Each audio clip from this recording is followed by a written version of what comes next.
So let's resume with the talk by constructing the totally geodesic examples that we will need later on to construct the totally umbilic examples. So this is the theorem that describes the geodesic surfaces that we are constructing. So let S be a surface. Here I am adding the word orientable, but it was not necessary. It's just so we understand the theorem a little better. So you take your surface of finite topology with negative Euler characteristic, and the Euler characteristic can be computed by the genus and the number of ends. G is the genus, N is the number of ends, by this formula here. So the theorem says that there exists a hyperbolic trimanifold of finite volume N with a proper two-sided embedding of this surface into N with totally geodesic image sigma. So this is what we want, but we need some extra properties. Moreover, N and sigma can be chosen to satisfy: first, sigma does not separate the ambient space; secondly, and this is really important, distinct ends of your surface go into disjoint cusp ends of your manifold. This is really important. And finally, also even more important than the second one, or as important as at least, there exists an order to isometry of your ambient space such that sigma is in the fixed point set of this isometry. In particular, that's what creates the totally geodesic property of sigma. Since sigma is in the fixed point set of an order to isometry, then it has to be totally geodesic. So the proof here goes into three different settings. First, if genus is 0, then we just need n bigger than 2. So n is greater or equal to 3, and the surface we want to create is topologically a sphere with 3 or more punctures, which means 3 or more points removed. And if the genus is 1, so you make this computation, you find that n has to be at least 1, so it's a torus with 1 or more punctures. And if the genus is greater or equal to 2, then you don't have any restriction on n, you just need n bigger or equal to 0, so you have a higher genus surface with or without any number of punctures. And let me show you the genus 0 case first, because it gives you a little intuition on how to construct the other examples. And I need to say that this example was already known, well-known example. I am just presenting it here so you understand it, and this gives insight on the other examples that weren't known. So first, we take S3 as a closed trimanifold, non-hyperbolic. This is the complete opposite of hyperbolic manifold. S3 is, well, spherical. And you take this S2 inside S3. So this plane here is representing S2 inside S3. Think of the stereographic projection, okay? And now we take this collection of disks. They don't have to be symmetric, but if they are symmetric, the picture looks nicer. So you take any collection of pairwise disjoint compact disks in this S2, and you look at their boundaries. So you have at least 3. Here in the picture I have 4, but you could have 3, 4, 5, any number you wanted. Now, as the complement of these disks is exactly the topology that we want to create: genus 0 and 3 or more ends. What can we do? Now we complete these blue curves with these other red curves, and this gives what's called the daisy chain. What is the daisy chain? It's a link in S3, which is horizontal circle, vertical circle, horizontal circle, vertical circle, and then you close up in the end. So you have the same number of horizontal circles and vertical circles. And this is known to be hyperbolic if n is greater or equal to 3.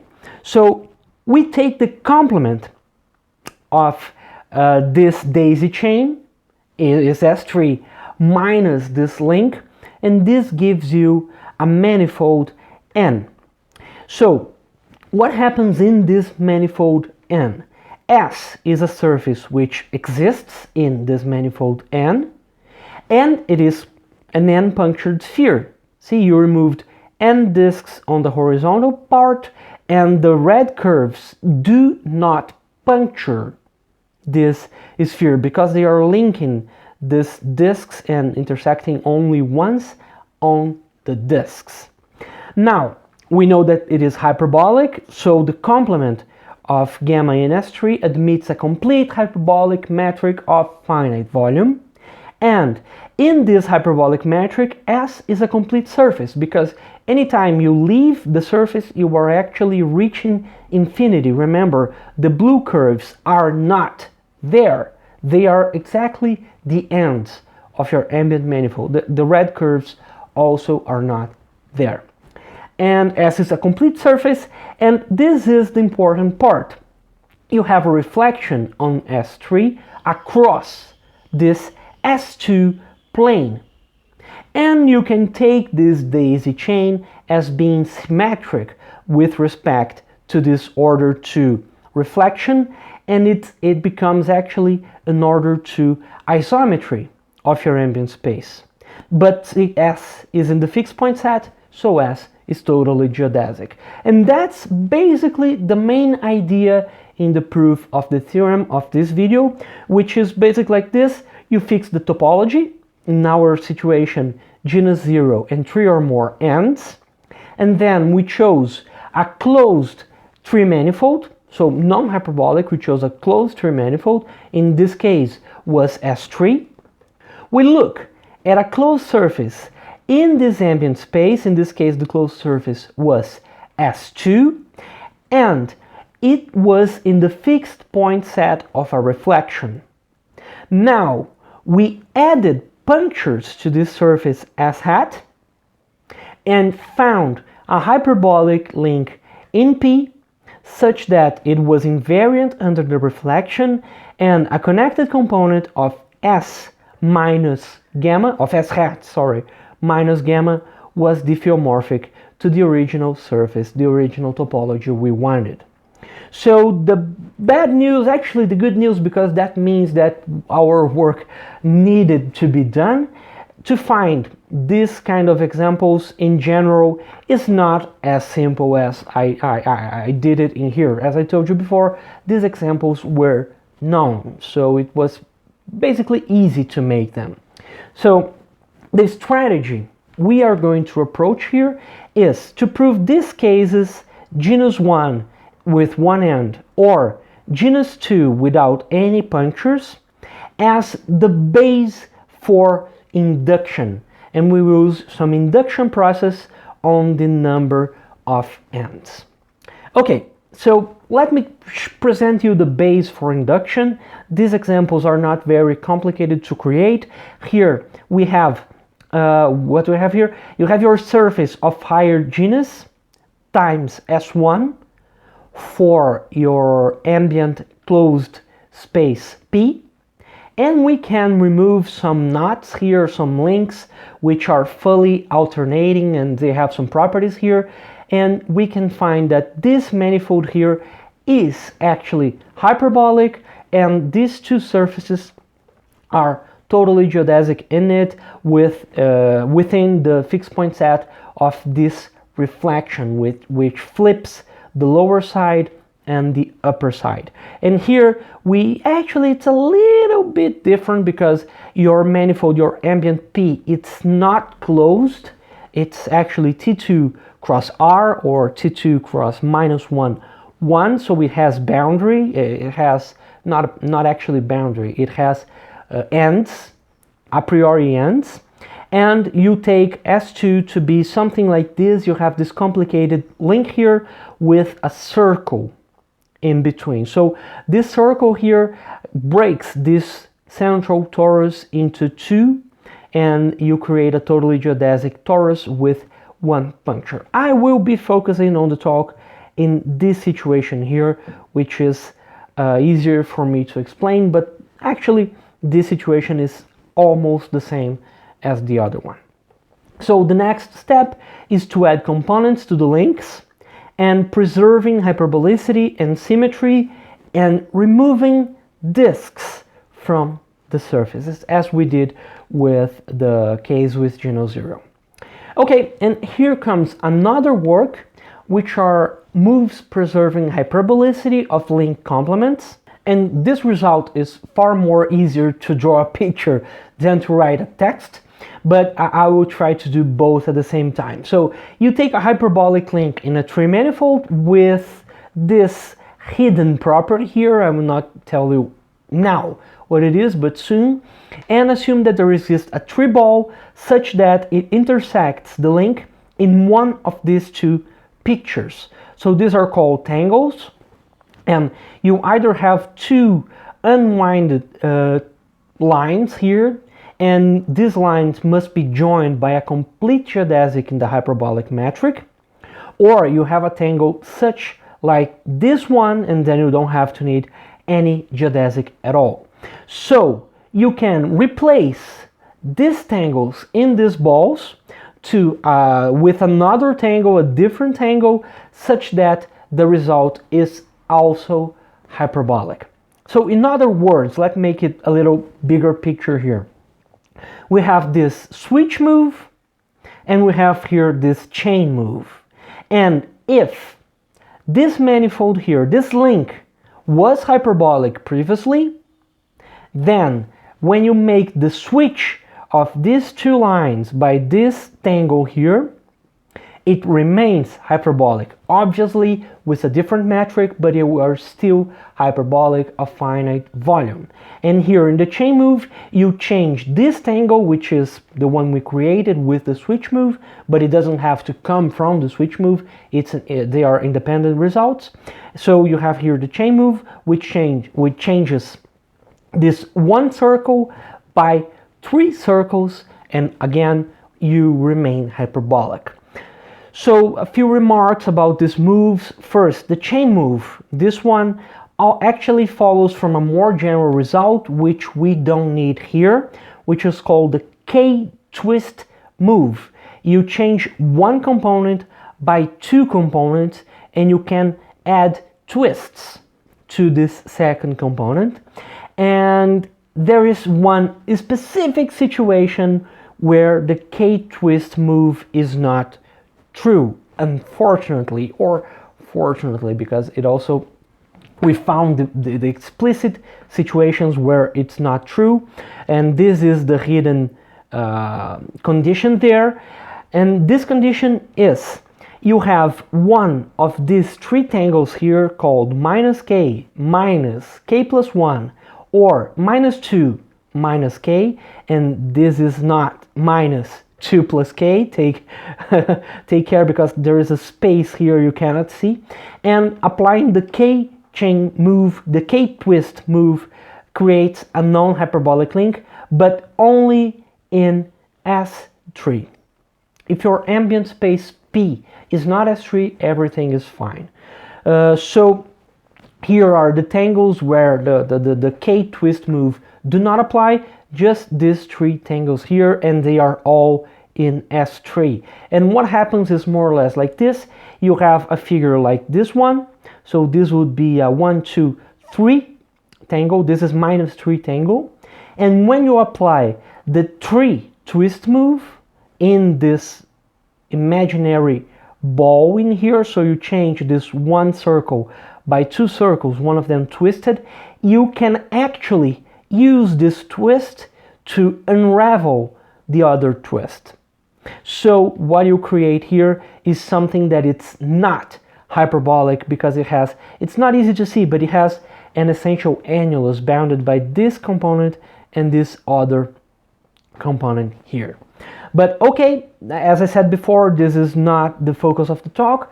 The focus of the talk is using this result to create new manifolds which are hyperbolic, and in these manifolds we have totally geodesic surfaces. So we start with our base for induction, and now we need to use the switch move and the chain move to create surfaces as we wanted. So let me show you the higher genus case, which means we need to add punctures to one of these two surfaces in here. First of all, we will use here the switch move, so we need a geodesic. We can take a minimizing arc from this surface to this end, so it has an endpoint in this SG surface, and it has another endpoint in the end, and now we reflect. We have an isometry, so here you have a complete geodesic, because since this is minimizing, actually you minimize distance to a tubular neighborhood of this end, but it's the same as minimizing to until the end.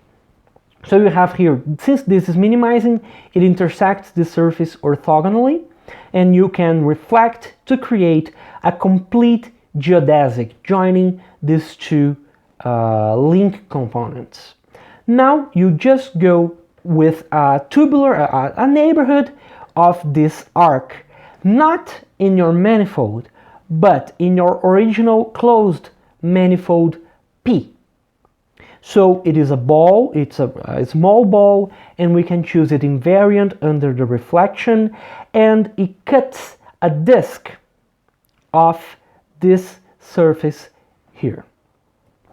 So now we are in the conditions of using the switch move. Remember that the switch move, it's like this. You have arc, arc, and a geodesic, and you can replace by a tangle.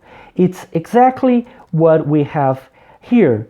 We have a ball here with a geodesic inside, and here you have an arc, and here you have another arc. So you can replace this arc and this arc by a tangle which goes across and has a circle in between, which is this picture. And the switch move theorem tells you that this resulting manifold is actually hyperbolic and has finite volume. And this is already one situation that we need, because what happens inside this surface here, this SG times 0, it gets this big snout here, like a pig nose, right? So it's cutted by this new link into a circle and 2 points. So now this has two connected components. One connected component, which is a once punctured SG, which is the topology we want for G bigger or equal to 2 and N equals 1. And you also have here a 3 times punctured sphere. And this 3 times punctured sphere is also totally geodesic, but we discard it because it doesn't have one of the key properties that different ends of it go into disjoint ends of the ambient space. Remember that this puncture here might be the same as this other puncture here, so it's the same end in the ambient space. But now our surface is the exterior of this disk, which is the topology that we want. But again, this surface here is in the fixed point set of a reflection, which is in order to isometry, so they are both totally geodesic surfaces. And we found a totally geodesic surface, SG minus 1 point. Now we just apply the chain move, because we can change one circle by 3 circles, for 3 circles now. And we can do it equivariantly with respect to this reflection. So you actually find a surface which is punctured twice, and then you see that you can always repeat the argument, because when you do the chain move, you actually repeat the figure. You have again a different tangle here where you can apply the chain move again, and then again, and then again, until you reach the number of ends you want. And this proves the theorem for the G bigger or equal to 2 for any number of ends. And the case genus 1, you start with that once punctured torus and you apply the chain move n minus 1 times again. So it's analogous, and this proves the theorem. This proves that you found your totally geodesic examples with some extra properties that we will need in the next video. So we will resume shortly.